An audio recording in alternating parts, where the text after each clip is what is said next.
They might even take him out of his beloved submarine and be made to join some NID stunt. Blast Kramer! Blast 'em all! "Don't look so chocker, Sinclair," Croxton said, reading his thoughts. "I'm not relieving you of your command." Peter sighed. He knew he wasn't doing too well compared to some of the younger COs. It was time some luck came his way.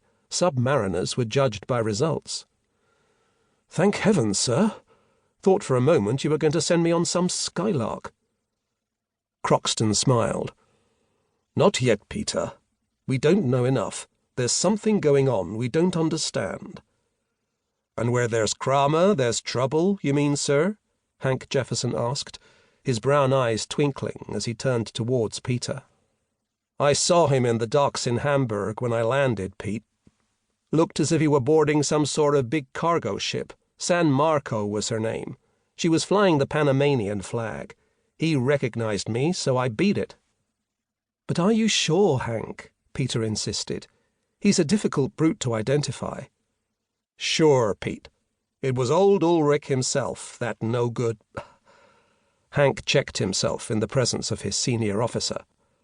"Heck, man, I ought to know, after Dubrovnik and the Citadel." The two men looked at each other. They grinned as they remembered the agonies they had endured. "All right, Hank, you win. So it was Kramer. What now?" Croxton walked briskly back to his desk and sat down. He pressed the bell for his secretary. "Sinclair, I'm not going into details, as Jefferson's told me all there is to know. You are to return to your submarine in Flensburg for the N.A.T.O exercise. Jefferson, you will return to Berlin and Hamburg and see what more you can discover. Next Friday evening you are both to join forces in Hamburg and see what more you can find out. I want Kramer identified beyond reasonable doubt. I must know what he's up to." Peter shrugged his shoulders. What a commission. "Where'll we meet, Hank?" he asked, disinterested in the whole proceedings. He itched to rejoin Rugged. "By the bandstand in the Planten and Bloemen." "Where?" asked Peter incredulously. "At 9:30 on Friday night, 4th of June, in the park of the Planten and Bloemen. I ought to be there by then." Hank was grinning at his English friend. "If you two have quite finished," Captain Croxton interrupted, "I'd like to get on with some work." He showed them the door. "And don't fail me, or I'll have you both court-martialed." His eyes were twinkling as he pushed them out of his office. It was obvious, Joe thought, that Sinclair resented any job other than Rugged. He knew her ship's company so well, now that the unit was shaken down and deficient. It was surprising, therefore, that Sinclair had not had more luck after that West Indies affair. Since that extraordinary business, Sinclair had not shone as a CO. Some of his contemporaries were already ahead of him in the promotion stakes. Croxton felt a sadness as his eyes travelled across the cream-painted ceiling, along the cornice and down the curtains to the window. It did not seem long ago since he'd been sunk in Restless.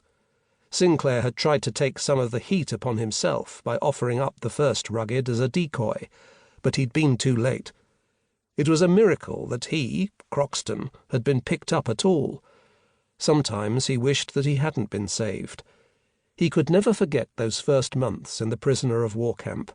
He'd wake with those nightmares, those dreadful ordeals in the middle of the night, when once again he relived the last minutes of Restless's life. 19 of his men had been trapped below, while he, their war-weary captain, had been blown miraculously to the surface. Even now it did not make sense. He'd been Sinclair's CO in the first Rugged, and though they'd shared the agony of wartime patrols from Malta, they'd also forged their comradeship. Sinclair, Jefferson, and Hawkins, Arkwright was dead now, were the only people on our side of the fence who could recognize again that incredible man Kramer, a sinister and able opponent if ever there was one. If Hank Jefferson had identified him, there could be little doubt. Kramer had been found guilty after Nuremberg, but with his cunning and skill at disguise, it was not beyond the bounds of possibility that he'd escaped the gallows and lain low for all these years. Yet